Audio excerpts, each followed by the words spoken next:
Hey everybody, it's Dave Robles with Think Real Estate, bringing you episode 12 of the great California Corona Staycation show. How are you doing? How you feeling? It's been a crazy 12 days with you. I'm going to share with you some information that came out over the weekend. Basically, Homeland Security has come out and said that real estate agents can be and are now considered essential service providers. What does that mean? Wow, it means very little. Okay, here's the thing that we need to remember.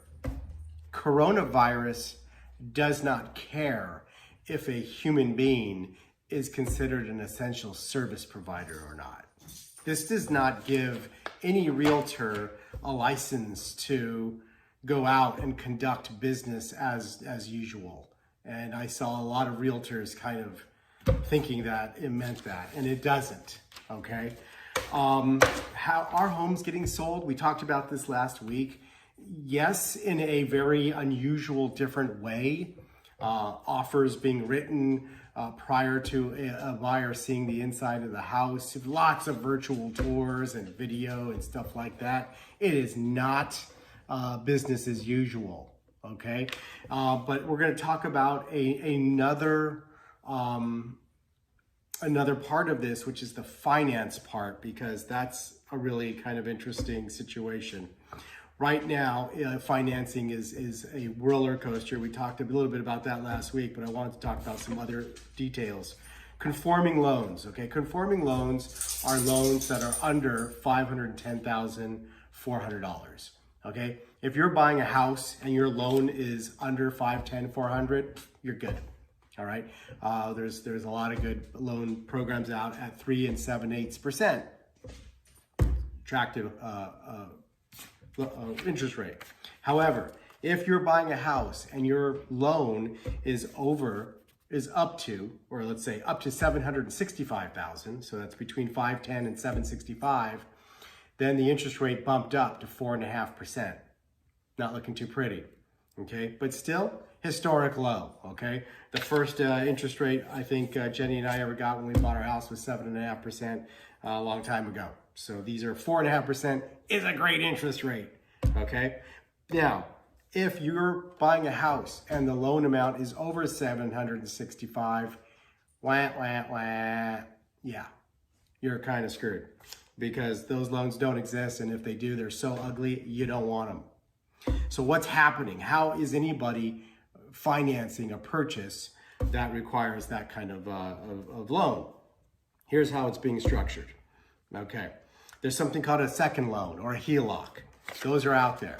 They're like 3.5%. Okay, please take all these interest rates with a grain of salt, because they change every single day. They change depending on your credit worthiness. They change depending on the loan to value ratio of the house. They change whether or not it's a condo or a single family residence. So these are really just guidelines that are very loose right now, okay? Now, let's say, for example, you're buying a house. It's $1 million, and you're gonna put 20% down. What's the best way to structure that? Let me give you an example, okay? Here's your $1 million purchase. You put down $200,000. Let me pull this better. You put down $200,000, okay? So you're now gonna get a first loan at $510,400, okay? And then you're gonna get a second loan at $289,600.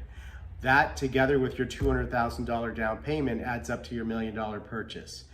We are breaking things up like that so that you can take advantage of better interest rates. And this is the way lenders are having to get creative to help you get into a loan to buy your house.